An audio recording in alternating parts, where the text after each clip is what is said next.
Dear students, अस्सलाम वालेकुम। आज हम Sindh text book board class first year chemistry chapter 5 start करेंगे। चैप्टर 5 स्टार्ट में इंट्रोडक्शन है, स्टेट्स ऑफ मैटर, लिक्विड।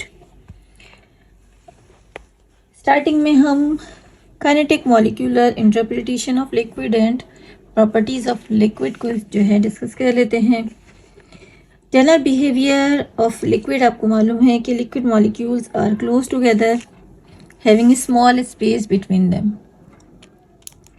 अब लिक्विड मॉलिक्यूल जो है वो कॉन्स्टेंटली मोशन में रहते हैं, but their motion is restricted. उनकी जो मूवमेंट है वो गैसेस के अकॉर्डिंग जो है, यानी बिल्कुल फ्रीली मूवमेंट नहीं होती, थोड़ी रेस्ट्रिक्टेड होती है, जिसकी वजह से इनमें एबिलिटी होती है कि ये फ्लो करते हैं। वीक, इनके मॉलिक्यूल के दरमियान जो है वीक अट्रैक्टिव फोर्सेस होती हैं। लिक्विड मॉलिक्यूल के बीच में जो वीक अट्रैक्टिव फोर्सेस होती हैं, मॉलिक्यूल जो है फ्रीक्वेंटली कोलाइड होते हैं, और जो मॉलिक्यूल की जो ये मूवमेंट है इसको हम एक स्पेशल नेम से डेजिग्नेट करते हैं, ब्राउनियन मूवमेंट। ब्राउनियन मूवमेंट में जो है वो मॉलिक्यूल जो है जिगजैग मैनर में जो है वो मूव करते हैं, और इस तरह से ये एक दूसरे के साथ जो है वो मिक्स भी होते हैं। Unlike gases, liquid do not show appreciable increase in their volume by heating. अब इन सारी प्रॉपर्टीज़ को जो है वो हम केमिस्ट्री के पॉइंट ऑफ व्यू से डिस्कस करते हैं। Simple chemical properties of liquid जो है वो यहाँ पे हम आज का टॉपिक है हमारा, प्रॉपर्टीज़ ऑफ लिक्विड। नंबर 1 है डिफ्यूजन। डिफ्यूजन में क्या होता है कि अगर हमारे पास 2 मिक्सेबल लिक्विड्स हैं, मिक्सेबल लिक्विड्स मतलब ऐसे हैं कि जैसे पोलर है तो पोलर, नॉन पोलर है तो नॉन पोलर, तो उनमें जो है वो प्रोसेस ऑफ डिफ्यूजन होगा।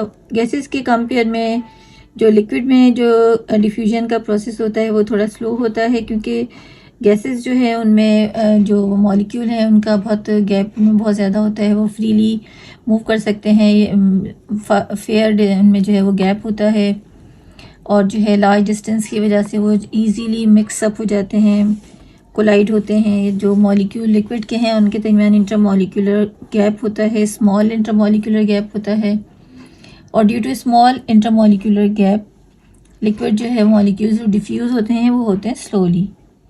यानी जैसे यहाँ पे एक एग्जांपल मैंने लिखी कि आप ग्लास ऑफ वाटर है तो उसमें अगर हम एक इंक का ड्रॉप डालते हैं तो वो स्प्रेड होता है स्लोली, ठीक है, लेकिन वो होता है, मिक्स होता है। इसका मतलब ये कि ये मॉलिक्यूल्स जो है वो काइनेटिक मोशन में हैं, मिक्स होते हैं, और जो है ये मॉलिक्यूल डिफ्यूजन शो कर रहे हैं कि मॉलिक्यूल स्प्रेड हो रहे हैं from high concentration to low concentration. इसी तरह से अगर हमारे पास बीकर में एक जो है वाटर है और उसकी अगर हम एक कॉर्नर पर जो है वो कोई भी यानी सॉल्ट जैसे कॉपर सल्फेट या इस तरह का कोई क्रिस्टल अगर हम सोडियम क्लोराइड रख देते हैं तो वहाँ से वो डिज़ोल्व होकर जो है वो स्प्रेड हो जाता है थोड़े टाइम में, पूरे जो है वो यानी सॉलिड का डिफ्यूजन भी होता है लिक्विड में, और लिक्विड का भी डिफ्यूजन है। कंप्रेशन जो है लिक्विड में वेरी लेस कंप्रेसिबल, देखें इसे कंप्रेसिबल जो है वो बहुत यानी रिमार्केबल नहीं है, बहुत स्लाइटली जो है ये कंप्रेस होते हैं। और in term of kinetic molecular theory liquid molecules are continuous tender motion, तो स्मॉल इंटरमॉलिक्यूलर स्पेस जो है वो इनमें बहुत होता है, कम थोड़ा सा होता है बिल्कुल। और अगर हम इस लिक्विड को जो है इस पर कोई प्रेशर अप्लाई करते हैं तो वेरी लिटिल जो है वो यहाँ पर जो है कंप्रेशन ये वो शो करते हैं। लिक्विड की इस प्रॉपर्टी की वजह से हम इसको जो है वो इंजन में या जो ऑटोमोबाइल्स होते हैं उनमें हाइड्रोलिक ब्रेक सिस्टम के तौर पे जो हम इसे यूज़ करते हैं कि हाइड्रोलिक ब्रेक में जो है वो ब्रेक ऑयल होता है, तो जब हम ब्रेक लगाते हैं गाड़ी का तो उसका जो प्रेशर है लिक्विड का वो ट्रांसमिट हो जाता है टायर्स पर, तो वो ब्रेक जो है वो अप्लाई होता है। इसी तरह से हाइड्रोलिक लिफ्ट सिस्टम है कि जो लिक्विड का स्मॉल रेडियस वाला लिक्विड है उस पर अगर हम स्मॉल प्रेशर फोर्स अप्लाई करते हैं तो उसका जो प्रेशर है वो जो लार्ज एरिया है उस पर शिफ्ट हो जाता है। तो इस तरह से ये हमारे जो लिक्विड की प्रॉपर्टी है कंप्रेशन, इसके 2 प्रैक्टिकल एप्लीकेशन है, hydraulic brake system, hydraulic lift system. अच्छा जी, एक्सपेंशन, थर्मल एक्सपेंशन जो है वो लिक्विड में जो है होती है कि liquid expand on heating and contract on cooling. जो रिमार्केबल या नोटिसेबल जो एक्सपेंशन है वो हमें मरकरी में नज़र आती है। जैसे आपने थर्मामीटर देखा होगा कि थर्मामीटर को जब हम हॉट करते हैं उसमें मरकरी होता है, तो टेम्परेचर से जो है वो एक यानी इस तरह से एक्सपेंड होता है कि हम उसको नोटिस भी कर सकते हैं। वो थर्मामीटर में जो मरकरी है वो हमें बिल्कुल यानी विजिबल जो है वो यानी हमें एक्सपेंशन शो करता है। वैसे नॉर्मली लिक्विड जो एक्सपेंड होते हैं यहाँ पर ये देखिए मैंने इसकी एक छोटी सी एक एक्टिविटी ड्रॉ की है कि ये जो है आपकी फ्लास्क है उसमें लिक्विड फिल किया हुआ है। इसको मैंने कॉर्क से बंद किया है और इस पर एक कैपिलरी लगाई है। अगर हम इस लिक्विड को हीट करते हैं या ये इसको वार्म वाटर में वार्म बाथ में रखते हैं तो ये जो लिक्विड है यहाँ कैपिलरी में राइज हो जाता है। तो ये शो करता है कि जो लिक्विड जो है वो एक्सपेंड होते हैं स्लोली। तो एक्सपेंशन जो है वो इनमें होती है। इसी तरह से जो लिक्विड है उनमें कॉन्ट्रैक्शन भी होता है। कॉन्ट्रैक्शन जो है expansion is due to high kinetic energy molecule होता है और higher temperature which result in the separation of molecule and create a molecular gap. यानी जैसे जैसे हम टेम्परेचर बढ़ाते हैं तो जो स्मॉल मॉलिक्यूलर इंटरमॉलिक्यूलर गैप होता है वो टेम्परेचर की वजह से जो है वो मॉलिक्यूल एक दूसरे से सेपरेट हो जाते हैं और उन सेपरेशन की वजह से वो जो गैप है वो बढ़ जाता है और मॉलिक्यूल जो है वो एक्सपेंड हो जाते हैं। कॉन्ट्रैक्शन जो है वो इसका अपोजिट हो गया कि मॉलिक्यूल जो है वो कॉन्ट्रैक्ट होते हैं ऑन कूलिंग। तो कूलिंग पर जो मॉलिक्यूल कॉन्ट्रैक्ट होते हैं उसमें टेम्परेचर अगर हम कम करते हैं तो molecule of liquid at low temperature lose kinetic energy.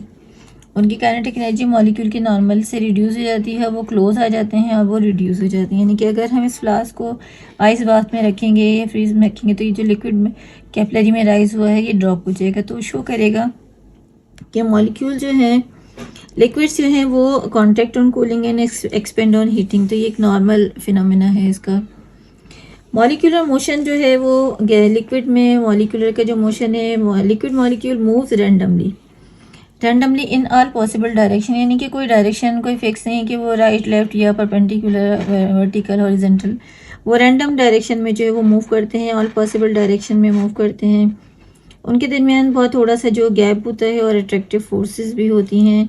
उसकी वजह से मॉलिक्यूल की जो स्पीड है वो थोड़ी स्लो होती है। यानी कि जो फ्रीली गैसेस के मॉलिक्यूल जैसे फ्रीली मूव करते हैं तो इस तरह से लिक्विड के मॉलिक्यूल थोड़े बॉन्डेड होते हैं कि उनके दरमियान थोड़ा इंट्रामॉलिक्यूलर फोर्स ऑफ अट्रैक्शन होती है और गैप होता है। लास्ट में जो है यानी कि जो इसका मैंने देखिए लिखा है कि मॉलिक्यूलर मोशन जो है वो है liquid molecule move randomly in all possible direction. ठीक है, अब जो काइनेटिक एनर्जी है वो मॉलिक्यूल्स की जो है वो ये एक कांस्टेंट रिलेशन है कि काइनेटिक एनर्जी जो है वो डायरेक्टली प्रोपोर्शनल होती है टेम्परेचर। तो जब हम टेम्परेचर इंक्रीज़ करते हैं तो जो अट्रैक्टिव फोर्सेस हैं वो उनमें गैप ज़्यादा हो जाता है, वो कोलाइड होते हैं एक दूसरे से और जो है डिस्टेंस उनमें जो है वो बढ़ जाता है। तो मॉलिक्यूल के जो लिक्विड के जो मॉलिक्यूल होते हैं उनमें टेम्परेचर इंक्रीज़ करने से उनकी काइनेटिक एनर्जी बढ़ जाती है और काइनेटिक एनर्जी जब इंक्रीज़ होती है तो उनकी जो है मूवमेंट जो है वो टेम्परेचर के साथ जो है वो डायरेक्टली प्रोपोर्शनल होती है।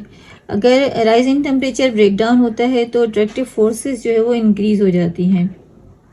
The molecular collision will result in increasing the kinetic energy. तो जब मॉलिक्यूल ज़्यादा कोलाइड होते हैं तो उनकी काइनेटिक एनर्जी जो है वो इंक्रीज़ हो जाती है। तो इस तरह से काइनेटिक एनर्जी का रिलेशन जो है वो डायरेक्टली प्रोपोर्शनल है टेम्परेचर से। यानी जब हम टेम्परेचर बढ़ाते हैं मॉलिक्यूल की काइनेटिक एनर्जी बढ़ जाती है, मोर फ्रीक्वेंटली कोलाइड होते हैं वो। और अगर हम टेम्परेचर कम करते हैं तो मॉलिक्यूल स्लो हो जाते हैं, उनकी काइनेटिक एनर्जी कम हो जाती है, उनका फ्रीक्वेंट कोलिजन जो है वो भी कम हो जाता है। तो ये एक थोड़ी सी जो है जनरल प्रॉपर्टीज़ जो ऑफ लिक्विड जो है वो आज की लेक्चर में हमने डिस्कस किया। आई होप के इंट्रोडक्शन है लिक्विड का तो आपके लिए बहुत ज़्यादा हेल्पफुल होगा। वीडियो को लाइक और शेयर कीजिएगा।